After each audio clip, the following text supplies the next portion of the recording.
Thank you for listening to Depictions Media Radio.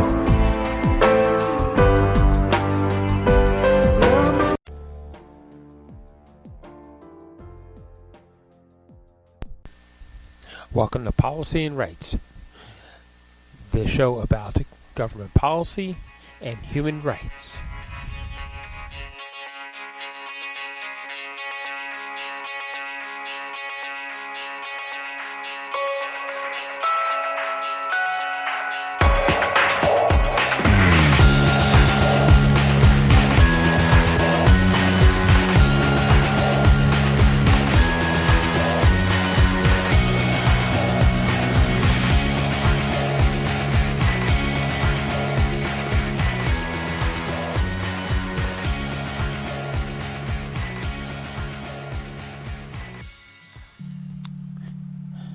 Okay, welcome back to Policy and Rights here on Depictions Media Radio. I'm your host, Michael Clogs.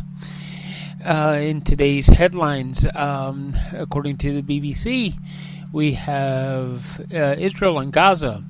A senior U.S. administration official has said the country paused a bomb shipment for Israel last week over concerns about its planned ground operation in Rafah.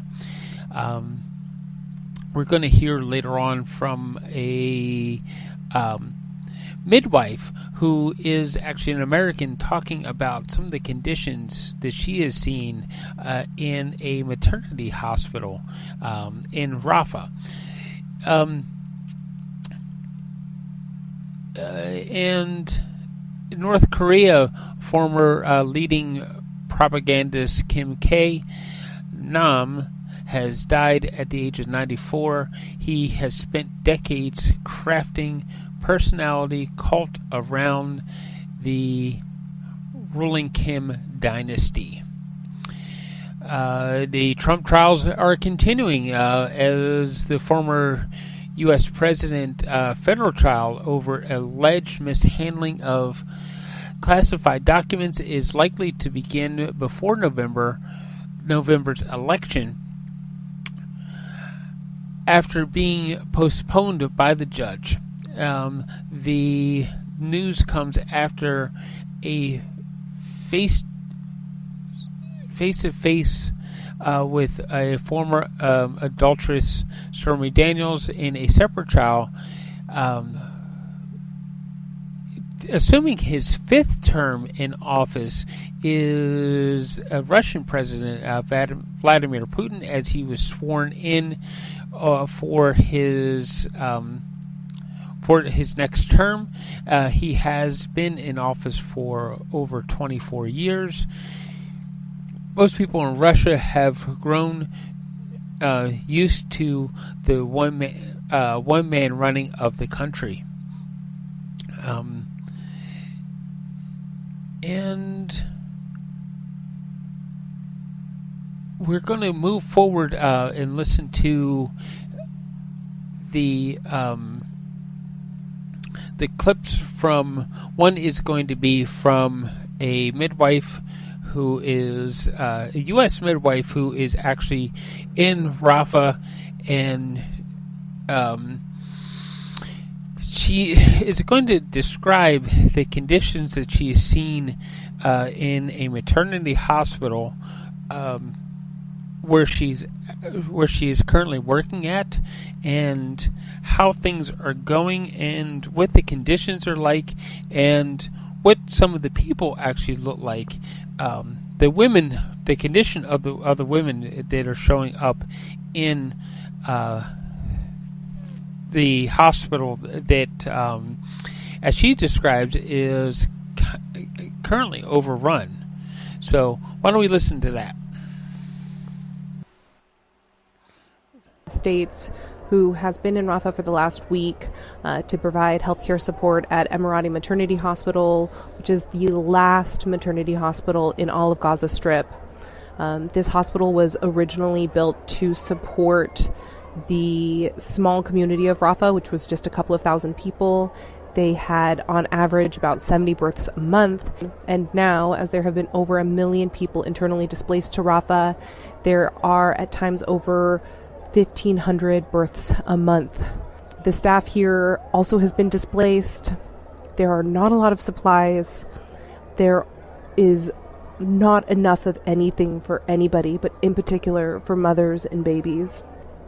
The Israeli forces have started attacking East Rafah, and they have also taken over the Rafah border crossing. The Rafah border crossing is a really important place for Palestinians to receive aid. As Israel has blockaded most of the aid coming into Gaza, Rafah border crossing has been one of the only places where healthcare workers like myself have been able to get across the border to provide help and care. Most healthcare supplies going into Gaza have been from healthcare workers coming in to volunteer. With the closing of this border means a large exacerbation of the siege on Gaza and is a direct and imminent threat to the healthcare of all people, but in particular to pregnant and birthing people and newborns.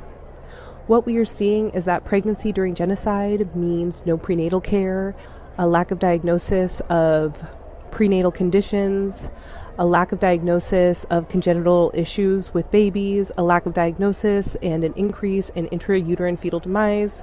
Women are coming in to the hospital to deliver with us, and it's the first time they have seen a healthcare provider in their pregnancies. There's very upsetting things that are happening. We're seeing babies being born with congenital anomalies and the mother had no idea. We're seeing mothers who have lost so much. They have lost their family, their lives, their homes.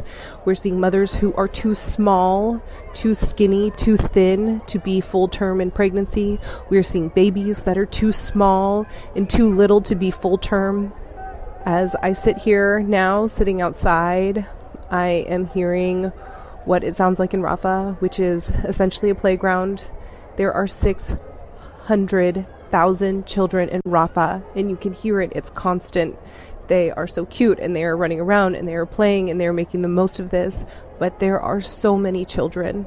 If Israel continues to attack Rafah, Israel will be massacring children. Anything beyond a ceasefire will be a direct attack on children, on pregnant people, on birthing people, on newborns, on babies, on the innocent, and on all innocent Palestinians. A dignified people who deserve so much more respect, who deserve health care, who deserve autonomy, and who are not getting it. It is now the time for you to do everything you can to call upon your governments, to call upon whoever you can for a ceasefire, and also an end to the siege on Gaza, so that humanitarian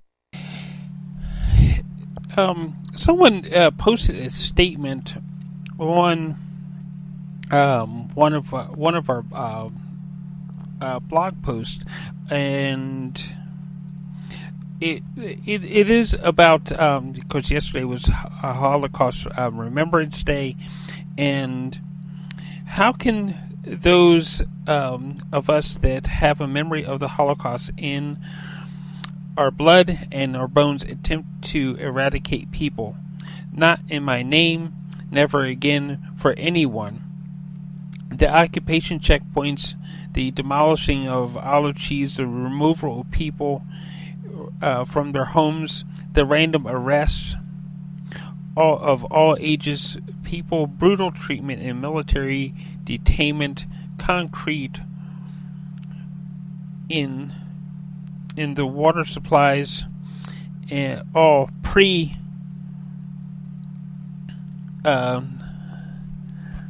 October 7th. Then that everyone has seen come since, the weapons testing, the white phosphorus, the carpet bombing, have total control of empty universities and bombing them completely, cutting off aid, starvation, amputations, cesareans without anesthetic, sniper shots on children playing. It's heinous and barbaric, and in my opinion, they claim genocide, the attempt to wipe Israelis off the map.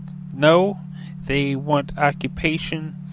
And I've seen videos in Israel that teaches dehumanization of Palestinians and the blatant wiping out of history in schools. Even secular Jew in Toronto said he was raised on Jewish slogans, on Zionist slogan, a land with no people, for the people.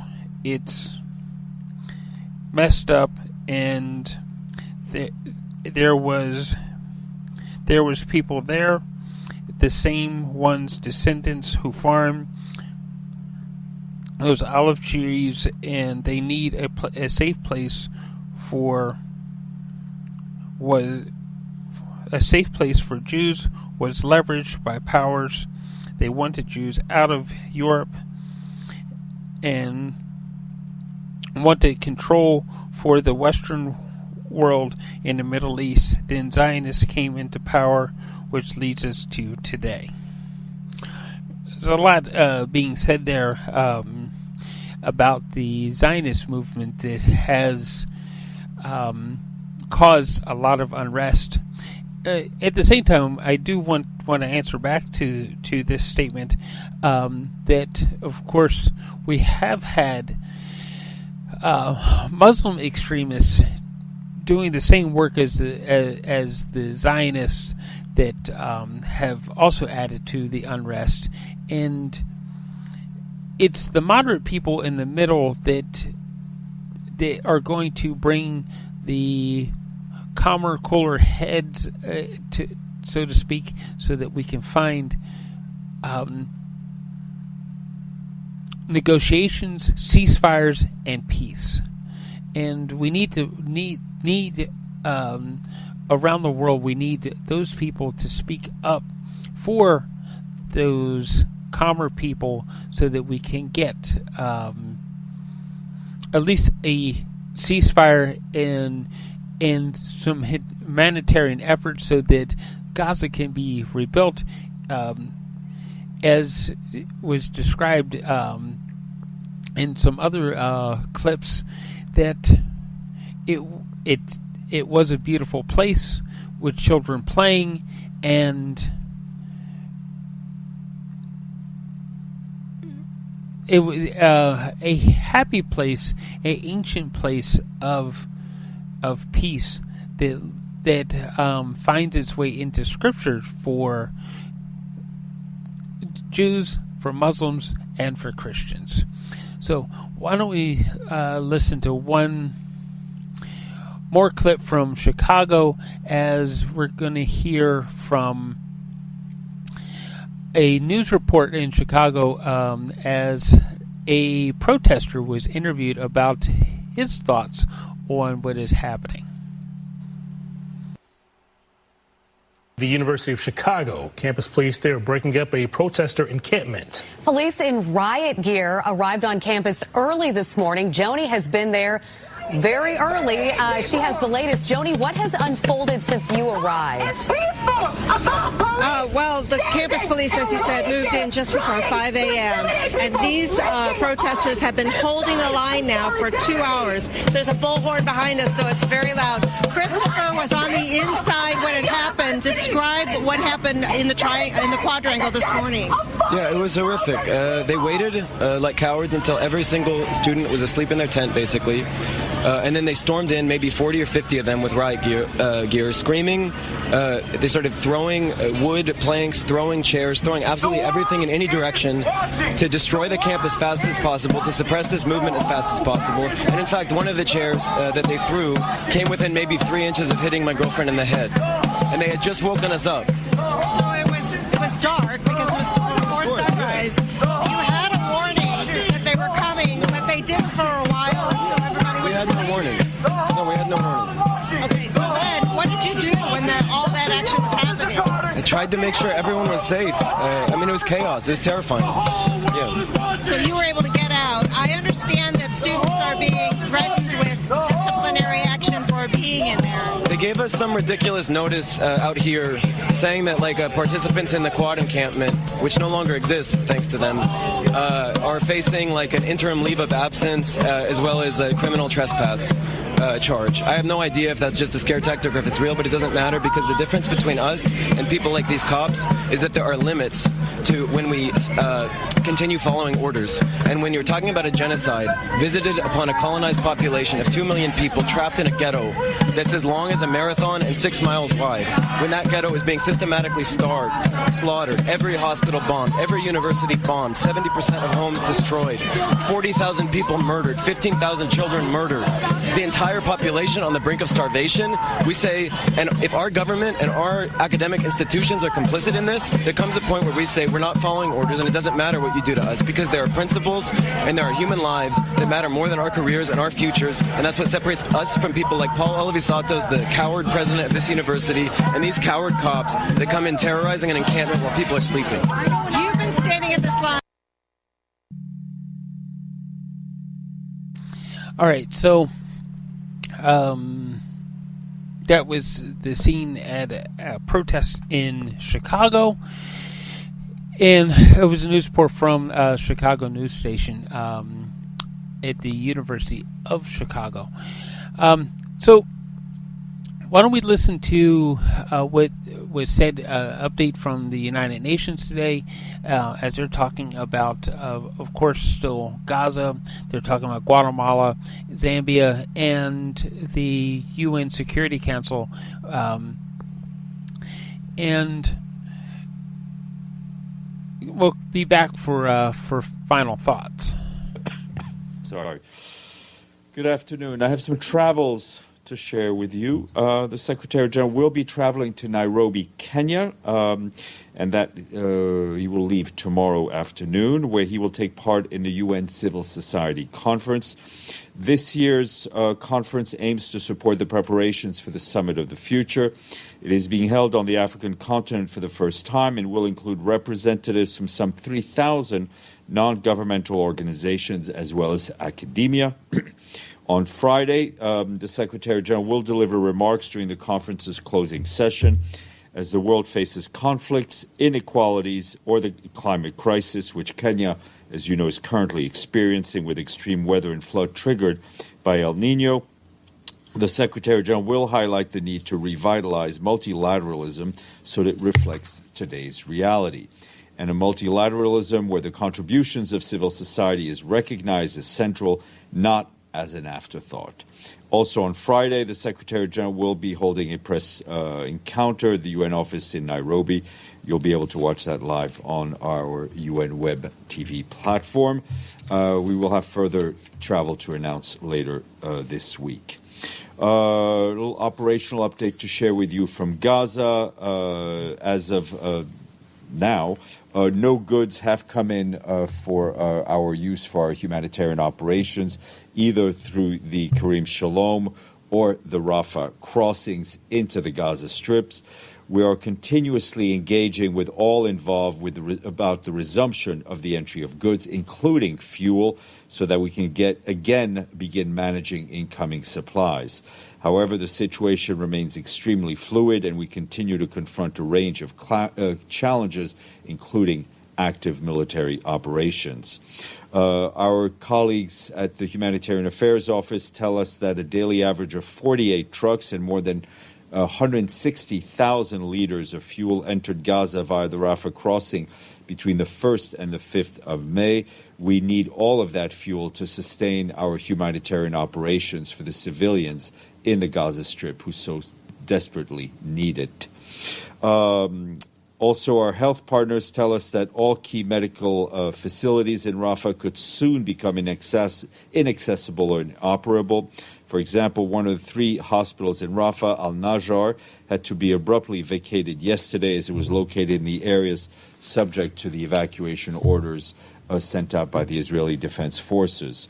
According to the World Health Organization, this facility has the only dialysis department still operating in Gaza and is a lifeline to 200 patients who need that dialysis service. We remain committed to providing aid to people regardless of where they are. Our teams are still in Rafah, which is where well over 1 million people, including some 600,000 children, have been sheltering. We're also extending our presence northward to assist as we can families who are on the move. In a statement released yesterday, head of the Humanitarian Affairs Office and Emergency Relief Coordinator Martin Griffiths said that civilians in Gaza must be protected and have their basic needs met, whether they are on the move or whether they stay, and those who evacuate must have enough time to do so, as well as safe route and passage and places to go. Meanwhile, Philippe Lazzarini, the Commissioner General of UNRWA, said in a tweet that a protest that took place yesterday at UNRWA's headquarters in East Jerusalem was nothing less than harassment, intimidation, and vandalism. The protest was called by an elected member of the Jerusalem municipality and took place under the watch of the Israeli police. Mr. Lazzarini said this has nothing to do with freedom of expression. Host countries, in this case Israel, are expected to protect UN premises and operations at all times, and a protest has been lodged. This, just in Security Council this morning, the Undersecretary General for Political and Peace-Building Affairs, Rosemary DiCarlo, briefed the Security Council in close consultations on Resolution 1559, which, as you know, refers to Lebanon. Yes, very good. Just on Guatemala, I want to tell you that the Secretary General is deeply concerned about the continued prosecution of a former official of the International Commission Against Impunity in Guatemala, and that person is Claudia Gonzalez, and she is under continued prosecution for her activities related to her work for that body. The Secretary General stresses the need to guarantee Ms. Gonzalez's right to a fair trial. The Secretary General recalls the important contribution that the Commission and its personnel made to the fight against corruption and impunity in Guatemala. He reiterates his call on the Guatemalan authorities, in accordance with the agreement between the UN and the government establishing the Commission, to protect the personnel of the Commission from abuse, threats, reprisals, or acts of intimidation because of their work for that very Commission. Turning back to East Africa, the International Organization for Migration is working with government and partners to respond to the impacts of the floods in East Africa by providing life-saving assistance to the impacted populations there. In Burundi, for example, IOM has provided emergency shelter, blankets, dignity kits, and other items to over 5,000 people and is supporting the relocation of those affected to safer and less flood-prone areas. In Kenya, IOM and its partners are working to deliver shelter and essential household items to support 39,000 people in the most severely flood-impacted parts of the country.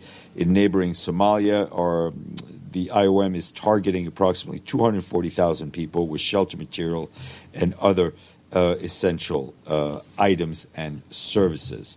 Also in Ethiopia, IOM has supported over 70,000 men, women, and children impacted by floods across the Somali and Oromia region. The agency says that at this critical moment, the call remains urgent for sustainable efforts to address human mobility spurred by changing climate. And turning to Zambia, while there is not flood there is drought. We and our partners launched an appeal yesterday to mobilize resources for the drought response. This comes after the government declared a national drought disaster at the end of the month. The $228 million appeal seeks to assist 4.6 million people between May and December of this year. Zambia is experiencing its driest agricultural season in more than 40 years, resulting in crop losses, increased livestock deaths, and worsening poverty. Nearly half of the 2 million hectares of maize planted in that country have been destroyed by the drought, and according to authorities, cereal production is forecasted to decline by 50% this year. More than 9 million people, or nearly half of the population, are food insecure, and in need of humanitarian assistance. That's what government data is telling us. The Emergency Relief Coordinator, Martin Griffiths, released $13.5 million in April this year from the Central Emergency Response Fund to shore up support for the El Nino-induced drought in southern Africa. $5.5 million of the SURF allocation went to Zambia, in addition to an earlier $2.5 million for earlier allocation. And an international day today, and this is a peculiar one because it is in fact celebrated over 2 days. So you can mark it today or you can mark it tomorrow. And that is the day's called Time of Remembrance and Reconciliation for those who lost their lives during the Second World War. Everyone is invited to observe one or both of these days and pay tribute to all victims of the Second World War. Do you know why it's marked over 2 days? Because victory in Europe is on the 8th and also on the 9th of May, according to the calendar in Moscow. That history lesson is done for today. Edith, letter. Thank you, Steph.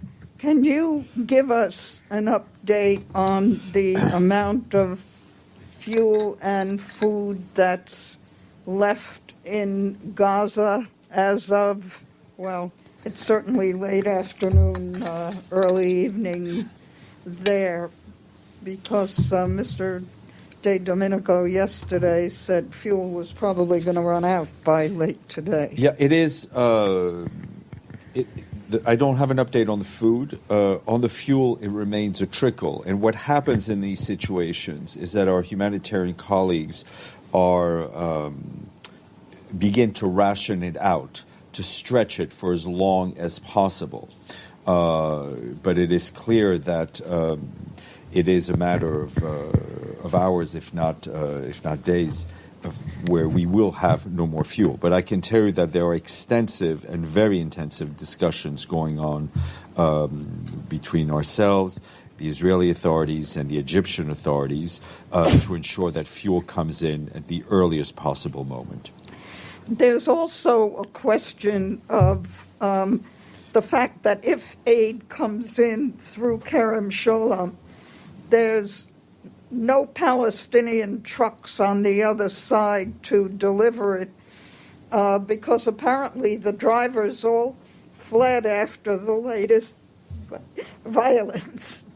No, I mean, the challenges remain that it is true that sometimes, and you have aid that comes in from the Israeli side, but we are not able to move it as quickly as it may come in, for the fact that, as we had seen a couple of days ago, Hamas rockets falling near the crossing, continuing Israeli military activities. And also what we had talked about is often an issue of safety for our own personnel. And just to follow up on the UNRWA incident in East Jerusalem, did I miss exactly what kind of damage was caused? No, I think there was some external damage to the gates. Benno, then Ibtisam, then Linda, and Deji. Oops. Thank you, Steph. So, just to get that straight, you said no goods have entered Kerem Shalom. As of now, though, Israel said they reopened the crossing, right? Correct. So what is happening at the crossing right now? It seems that you contradict what the Israelis say. But maybe there's a reason for listen, that. I will let you do the analysis. I think people, and I can't speak for the Israeli side, they're speaking about what they're doing. What I'm speaking about is what is going on the Gaza side, and our inability to get things in. I've checked again that with various people, and I was in meetings this morning, that no goods have come in for us to be able to use. Okay, Ibtisam. Thank you, Steph. First, to follow up on the UNRWA attack. I was struck actually by the fact that whether Mr. Lazzarini or you will describe it as an demo where, in fact, if you look at the video that he posted, it's an attack on your facilities. And the fact that the people didn't get in, it was probably, I don't know. But I guess my question here is, do you actually condemn it? And of then course. Also... Yeah. And as I said, we've protesting... We've protested directly to the host, to the Israelis who have a responsibility as a host to ensure the protection of UN premises. Are you afraid, or does the Secretary General does he feel that the security of the UNRWA UN personnel, specifically UNRWA and the High Commissioner, is actually in danger there in Jerusalem, given the amount of attacks and the latest attack on your facility? Well, we have seen at different points small groups of people demonstrating very actively, loudly, and we saw what happened yesterday. We take the necessary security precautions. The Israelis, as the hosts of any UN premises, have a responsibility to ensure our safety, and all of this is extremely concerning indeed. Sorry, last question. Mm-hmm. Can you confirm? I mean, I was reading local reports from Gaza. Could you confirm that the Israeli authorities asked your international staff or part of your international staff to leave Rafah? No, I'm not aware that they were asked to. I mean, our international staff has remained in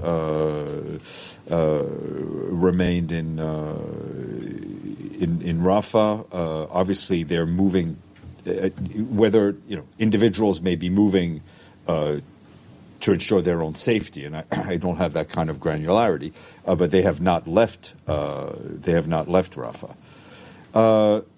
Linda, Deji, Benny, Maggie. Thank you, Steph. Earlier, you said that there was active military operations going on that were impacting aid. I believe that's what you said. I was just wondering if you had more information about what kind of active military. Well, I mean, we've seen the tanks. We've seen Israeli operations. We've seen fighting. I mean, I have to tell you, there are continuing military activities, right, between Hamas and Palestinian militants and the Israelis. We are not running a sort of military observation mission, and I'm trying to put myself in the shoes of my colleagues on the ground, right? If they hear gunshots, if they hear rocket fires, if they hear mortar fire, if they hear tank rounds, their priorities for their own safety and for the safety of people they are trying to help. We are not in the business, we're not there to observe and report back on who's doing the fighting. Deji. Yeah, a follow-up with Benno's question. Let me get some details. Have there been any UNA trucks arrived at Kerem Shalom border crossing, waiting for nothing has come? No UN trucks have come in. Yeah, I mean, have they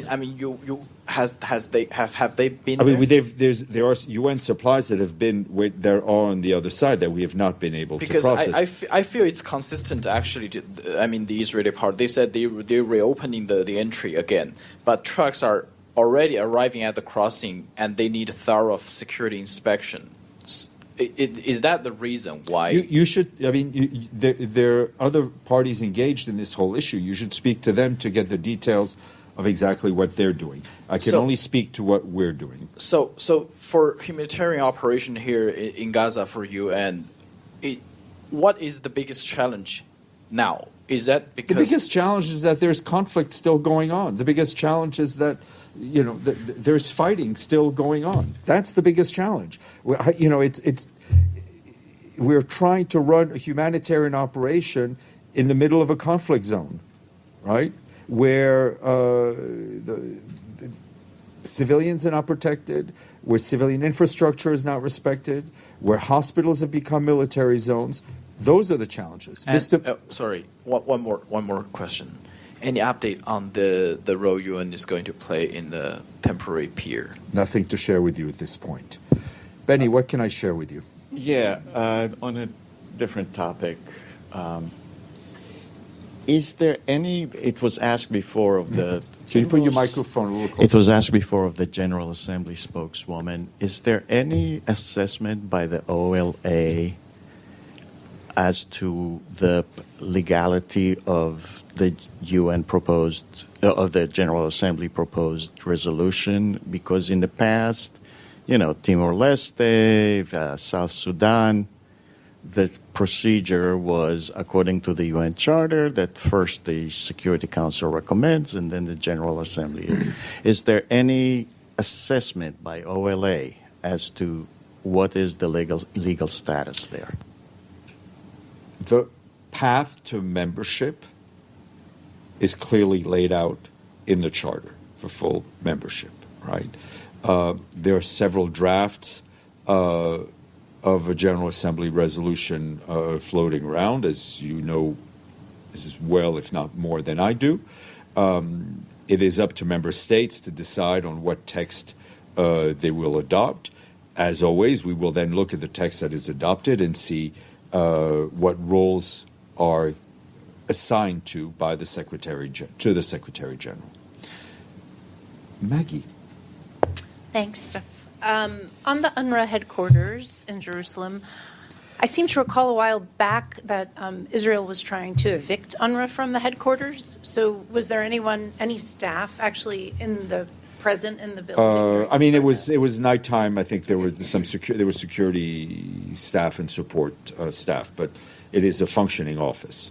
So they're still in it. Yeah. They haven't been evicted. That's correct. Okay, and then, sorry. The Biden administration paused a shipment of bombs last week. It's come to light this week.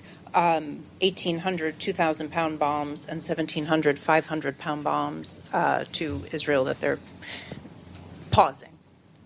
Any reaction? I mean, as we've said, I think the global arms trade is sadly growing, and I think all those countries that export weapons have a responsibility to see how and when they are used. Benno, and then Stefano. I don't know if there's anybody on the screen. Wave. Thank you. So I have some questions about the Palestine Ryan resolution in the GA on Friday. You were asked Me too. Me too. Maybe you can answer mine, though.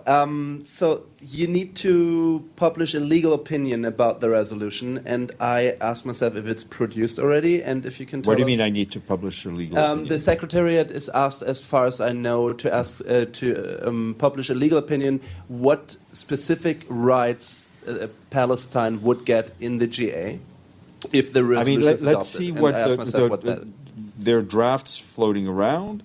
Once a draft, if and when a draft becomes a resolution, and there is a task assigned to the Secretary and the Secretary General, we will move on from there. Can you confirm that there is a task assigned already? Because there is no resolution. To my knowledge, you have to do it before it's adopted. Okay. Then let me ask you something else. The Ukraine Peace Summit in Switzerland. Do you think the United Nations should be in the room in Switzerland? I don't have at this point anything to share with you about participation. But tomorrow? Tomorrow. Didn't you say earlier that there will be travel announcements tomorrow? Yes, but it will not. It's not to any places that will surprise you. That's right. Okay. As always, Stefano, and then thank you, Stefan. When did Secretary General Guterres last speak to President Biden? When did he last speak to President Biden? He saw him in a bilateral at some point somewhere. I'll have to check. I don't know it off the top of my head. Madame. Let's try this one since this one's all. Just actually a question on DRC. We've been getting regular updates on peacekeeper withdrawals and so on. Is there any humanitarian operation left there yes, on the part of the UN? The humanitarian operation presence is separate from the peacekeeping mission. Okay, because we haven't seen any humanitarian we'll updates try to there get in a you while. something. Okay, thank you. Yeah. And Stefano, that is not to say that various parts of the organization, including the Secretary General, remain in touch with the U.S. government. All right. Anyone else? Thank you. Fahan will be with you for the foreseeable future, or at least for the next. I will be traveling.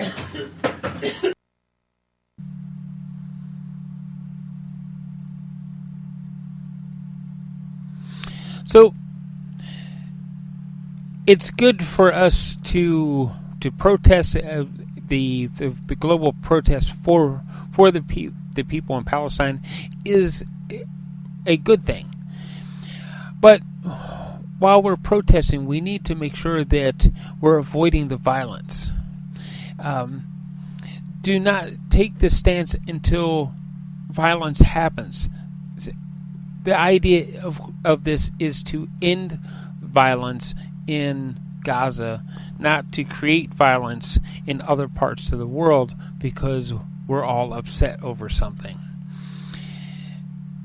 We have to find ways to end that violence, end the bloodshed and the destruction that is happening, find a safe home for our children as human beings, and raise our spirits so that we can raise away from the greed and the fear that actually caused October 7th, that has caused the civil unrest that has been in the Middle East, especially in Palestine, for over 100 years of back and forth between people and extremists, so that we can end extremist movements, extremist Muslims and the extremist Zionists, so that we can have people just working together towards a better way of humanity. Let us help everybody find that peace and that love. Thank you for listening today. You've been listening to Policy and Rights here on Depictions Media Radio. Please find that subscribe button wherever it may be. And if you stumble across our support button, hey, give us a little support and help us continue to tell stories of humanity.